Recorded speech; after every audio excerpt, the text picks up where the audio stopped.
So this is my recycle and kind of washing station for my studio. So here's my kind of dry rack, and then I have my washing buckets here, basically to make sure no extra clay or glaze dust goes down the drains in the house. So any dirty water goes in the big buckets, and then I filter them slowly through some fabric. Use the extra water if it isn't glaze heavy to water some trees, and then any slurry at the bottom I will just dispose of properly. And then up here is my clay recycle station right now, so it's pretty small, but it still does the job. So right here is my more wet clay collection.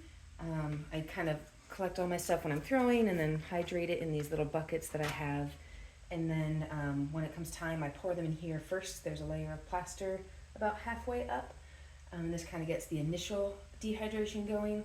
Then when I have a ton to recycle, I will take it out of there when it's thick enough to put on the flat surfaces and then put the more wet in here. If I don't have a ton that needs to be recycled, I usually just leave it in the box itself until it's ready to pull out. So it just kind of depends, but today I have a lot of clay to recycle, so I'm going to do the next batch to kind of get things going. So I'm going to just start by scooping this. So you can kind of see it's pretty wet and goopy. It's definitely not ready to use. I'm just going to try to slop this evenly across these two. So when I kind of go through these processes, I will take the clay in the buckets and kind of make sure that they're broken up into small pieces. That way there's more surface area for the hydration to happen.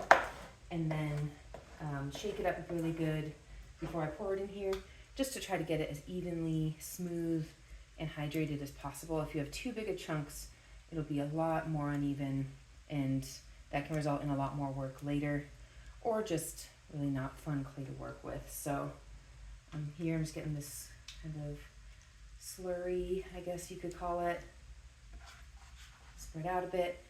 And the reason we use plaster is because it definitely takes a ton of moisture out of things. So it really helps speed up the drying process and get it to where we really want in a decent amount of time.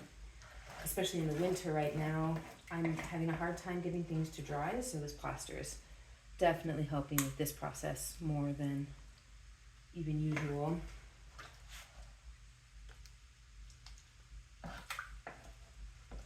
So this bucket holds a pretty good amount of clay.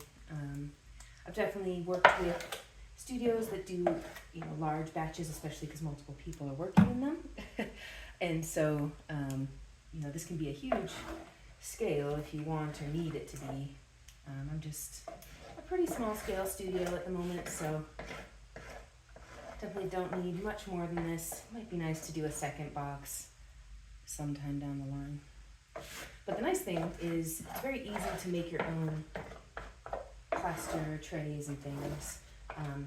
I used, this box is from a company I work with, had a holiday thing and they gave out boxes of wine. So I basically just used the box with the little goodies and stuff in it and refilled it with plaster, and it actually has worked for about 6 years now, so it's pretty great. The best thing to do is to clean this out and let it dry completely before the next batch. Right now, I'm kind of going to push it a little bit because I have to get so much done, and that might be where a second bucket would come into handy later.